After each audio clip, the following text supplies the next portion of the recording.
7 ವರ್ಷದ ಹಿಂದೆ reality show ಒಂದರಲ್ಲಿ ಡ್ರಮ್ ಮೊಳಗಿಸಿ ಎಲ್ಲರ ಹುಬ್ಬೇರಿಸಿದ್ದ ಬಾಲಕ ಇದೀಗ ಅಥ್ಲೆಟಿಕ್ಸ್ ಪಂದ್ಯಾಟದಲ್ಲಿ ಚಿನ್ನ ಗೆದ್ದು ಅಚ್ಚರಿ ಮೂಡಿಸಿದ್ದಾನೆ. ಈ ಮಲ್ಟಿ ಟ್ಯಾಲೆಂಟ್ ಯುವಕನ ಬಗ್ಗೆ ಒಂದು ವರದಿ ಇಲ್ಲಿದೆ. ಕಿಕ್ಕಿರಿದು ತುಂಬಿದ್ದ ರಿಯಾಲಿಟಿ ಶೋ ಕಾರ್ಯಕ್ರಮದಲ್ಲಿ ಈ ಬಾಲಕ ಮೊಳಗಿಸುತ್ತಿರುವ ಡ್ರಮ್ ಸದ್ದಿಗೆ ಅಲ್ಲಿ ಕುಳಿತಿದ್ದ ತೀರ್ಪುಗಾರರೇ ಹುಚ್ಚೆತ್ತು ಹೆಜ್ಜೆ ಹಾಕಿದ್ರು. 7 ವರ್ಷದ ಹಿಂದೆ ನಡೆದಿದ್ದ ಈ ರಿಯಾಲಿಟಿ ಶೋನಲ್ಲಿ ಅತ್ಯಂತ ಕಿರಿಯ ವಯಸ್ಸಿನ ಡ್ರಮ್ಮರ್ ಎಂದು ಖ್ಯಾತಿ ಗಳಿಸಿದ್ದ ಉಡುಪಿಯ ಅಭಿನ್ ಈಗ ಮತ್ತೊಂದು ಅಚ್ಚರಿಯ ಸಾಧನೆ ಮಾಡಿದ್ದಾನೆ. ಹೌದು, ಅಭಿ ಈ ಬಾರಿ ಅಸ್ಸಾಂನ ಗುವಾಹಟಿಯಲ್ಲಿ ನಡೆದ ಅಂಡರ್ 20 ನ್ಯಾಷನಲ್ ಅಥ್ಲೆಟಿಕ್ಸ್ ಕೂಟದ 200 ಮೀಟರ್ ರೇಸ್ನಲ್ಲಿ ಚಿನ್ನದ ಪದಕ ಗೆದ್ದು ರಾಜ್ಯಕ್ಕೆ ಕೀರ್ತಿ ತಂದಿದ್ದಾನೆ. ಸಂಗೀತ ಕ್ಷೇತ್ರದಲ್ಲಿ ಅಷ್ಟೇ ಗುರುತಿಸಿಕೊಂಡಿದ್ದ ಅಭಿನ್ ಕ್ರೀಡಾ ಕ್ಷೇತ್ರದಲ್ಲಿಯೂ ಗಟ್ಟಿ ಹೆಜ್ಜೆ ಇಟ್ಟು ಇದೀಗ ಮುನ್ನುಗ್ಗುತ್ತಿದ್ದಾನೆ.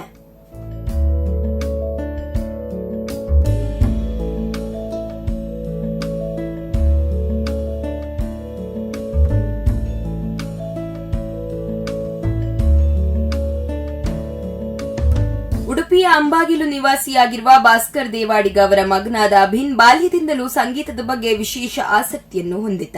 ಶಿವಮಣಿ ಅವರಿಂದ ಪ್ರೇರಣೆ ಪಡೆದಿದ್ದ ಅಭಿನ್ ತನ್ನ 7ನೇ ವಯಸ್ಸಿಗೆ ಲೀಲಾಚಾಲವಾಗಿ ಡ್ರಮ್ ಮೊಳಗಿಸುವ ಮೂಲಕ ಸಂಗೀತ ಪ್ರಿಯರ ಮನಸೂರೆಗೊಂಡಿದ್ದ. ಆದರೆ ಈ ಅಭಿನೊಳಗೆ ಒಬ್ಬ ಅಸಾಧಾರಣ ಓಟಗಾರ ಅವಿತಿದ್ದಾನೆ ಎನ್ನುವುದು ಅರಿತ ಶಾಲೆಯ ದೈಹಿಕ ಶಿಕ್ಷಕರು ಈತನನ್ನು ಜಿಲ್ಲಾ ಮಟ್ಟದ ಸ್ಪರ್ಧೆಗಳಿಗೆ ತಯಾರು ಮಾಡಿದರು. ಹಾಗೆ ಬೆಳೆದ ಅಭಿನ್ ರಾಷ್ಟ್ರೀಯ ಮಟ್ಟದಲ್ಲಿ ಇದೀಗ ಮಿಂಚುತ್ತಿದ್ದಾರೆ. ಭೋಪಾಲ್ನಲ್ಲಿ ನಡೆದ ಜೂನಿಯರ್ ಫೆಡರೇಷನ್ ಕ್ರೀಡಾಕೂಟದಲ್ಲಿ ಅಭಿವೃದ್ಧಿ ಮತ್ತು ಚಿನ್ನವನ್ನು ಗೆಲ್ಲುವ ಮೂಲಕ ಭರವಸೆಯ ಓಟಗಾರನಾಗಿ ಹೊರಹೊಮ್ಮಿದ್ದಾನೆ.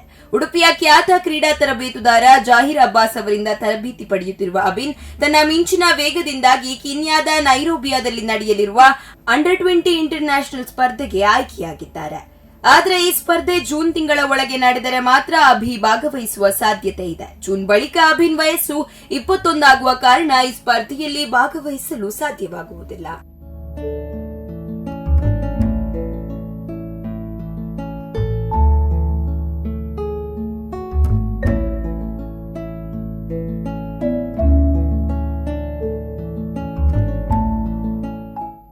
ತನ್ನ ಬಿಡುವಿನ ವೇಳೆ ಸಂಗೀತ ಕಾರ್ಯಕ್ರಮಗಳಿಗೆ ತೆರಳಿ ಡ್ರಮ್ ನುಡಿಸುವ ಮೂಲಕ ಹಣವನ್ನು ಸಂಗ್ರಹಿಸಿ ಅದನ್ನು ಅಭಿನ್ ತನ್ನ ಕ್ರೀಡಾ ಸಾಧನೆಗೆ ಬಳಸುತ್ತಿದ್ದಾನೆ.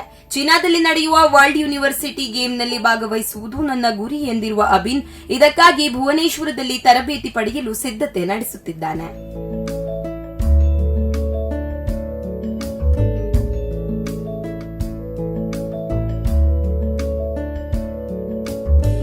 ತಾನೇ ಭೋಪಾಲಲ್ಲಿ ಲಾಸ್ಟ್ 2 ವಾರದ ಮುಂಚೆ ಭೋಪಾಲಲ್ಲಿ ಫೆಡರೇಷನ್ ಕಪ್ ನಡೆದಿತ್ತು, ಜೂನಿಯರ್ ಫೆಡರೇಷನ್ ಕಪ್. ಸೊ ಅಲ್ಲಿ ನನಗೆ 100ಅಲ್ಲಿ ಫ್ರ್ಯಾಕ್ಷನ್ ಆಫ್ 1 ಸೆಕೆಂಡಲ್ಲಿ ನನಗೆ ಸಿಲ್ವರ್ ಆಯಿತು. ಸೊ ಅಲ್ಲಿ ಒಳ್ಳೆ ಟೈಮಿಂಗ್ಸ್ ತಗೊಂಬಂದೆ. ಅಲ್ಲಿಂದ ಇಂಡಿಯಾದ ಒಳ್ಳೆ ಬೆಸ್ಟ್ ಒಳ್ಳೆ ಅಥ್ಲೀಟ್ ಅಂತ ಹೇಳ್ಕೊಂಡು ಫಾಸ್ಟೆಸ್ಟ್ ಅಥ್ಲೀಟ್ ಅಂತ ಆಗಿತ್ತು ಅಂದರೆ ಹೇಳಿದ್ರು ಅಲ್ಲಿ. ಸೊ ಅದಾದಮೇಲೆ 200ಅಲ್ಲೂ ಕೂಡ ಗೋಲ್ಡ್ ಆಗಿದೆ. ಅಲ್ಲಿ 200ಅಲ್ಲಿ ಗೋಲ್ಡ್ ಮಾಡಿದೆ. ಸೊ ಅದಾದಮೇಲೆ ಗುವಾಹಟಿಯಲ್ಲಿ ಮೊನ್ನೆ 2 ಡೇಸ್ ಬ್ಯಾಕ್ ಗುವಾಹಟಿಯಲ್ಲಿ ಕಾಂಪಿಟೇಷನ್ ನಡೆದಿತ್ತು. ಅಲ್ಲಿ ಕೂಡ 100ಅಲ್ಲಿ ಜಸ್ಟಲ್ಲಿ ಸೆಕೆಂಡ್ ಆಯಿತು, ಸಿಲ್ವರ್ ಮಾಡಿದೆ. ಸೊ 200ಅಲ್ಲಿ ಗೋಲ್ಡ್ ಮಾಡಿದೆ. ಸೊ ಅದಾಗಿ ಬೇಸರ ಅಂತ ಹೇಳಿದರೆ ರೆಕಾರ್ಡ್ ಮಾಡಲಿಕ್ಕೆ ನಾನು ಆ ರೇಸ್ ಇದು ಮಾಡಿದ್ದೆ. ಬಟ್ ಅದು ಜಸ್ಟ್ ಫ್ರ್ಯಾಕ್ಷನ್ ಆಫ್ 4 ಸೆಕೆಂಡಲ್ಲಿ ರೆಕಾರ್ಡ್ ಮಿಸ್ ಆಯ್ತು ಅಲ್ಲಿ.